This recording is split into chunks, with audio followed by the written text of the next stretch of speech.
Hello my dear friends. இந்த புதிய நாள்ல நமக்கு அநேக சிந்தனைகள் இருக்கலாம். ஒருவேளை இவ்வளவு பிரச்சனை இருக்கு, நம்ம யாருக்கிட்ட போய் உதவி கேட்க, நம்ம யாரை நம்பி உதவி கேட்க? ஏன்னா இன்றைய சூழல்ல யாரையாவது நம்பி உதவி கேட்டா அவர்கள் நம்மிடத்துல இருந்து பிரதிபலனை மிகவும் அதிகமா எதிர்பார்க்கிறார்கள். ஆனாலும் இன்றைக்கு தேவன் நமக்கு ஒரு வார்த்தை நினைப்பூட்டுகிறார். என்ன அப்படின்னா, ஆபத்து காலத்துல நாம் கர்த்தரை நோக்கி கூப்பிட தேவன் என்று நினைப்பூட்டுகிறார். நோக்கி கூப்பிட தேவன் என்று நினைப்பூட்டுகிறார். நமக்கு உதவி செய்கிற ஒரே ஒரு உண்மையுள்ள உள்ளம் நம்முடைய கர்த்தர், நம்முடைய இயேசு கிறிஸ்து. அவர் இன்றைக்கு நமக்கு நினைப்பூட்டுகிறது, நாம் நம்முடைய துக்க காலங்களிலே, துன்ப நேரங்களிலே, பிரச்சனை சூழ்நிலைகளிலே கர்த்தரை நோக்கி கூப்பிட வேண்டும். ஆபத்து காலங்களிலே கர்த்தரை நோக்கி கூப்பிட வேண்டும். அப்பொழுது அவர் நம்மை விடுவிப்பார்.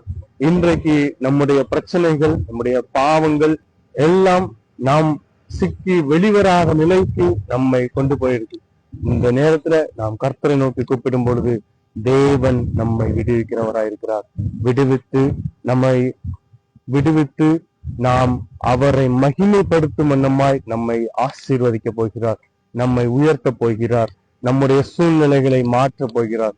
எனவே நாம் தேவனுடைய வார்த்தையை உணர்ந்தவர்களாய் மகிழ்ச்சியோடு சந்தோஷத்தோடு தேவனை நோக்கி கூப்பிடுகிறவர்களாய் இந்த நாளை துவக்கும்.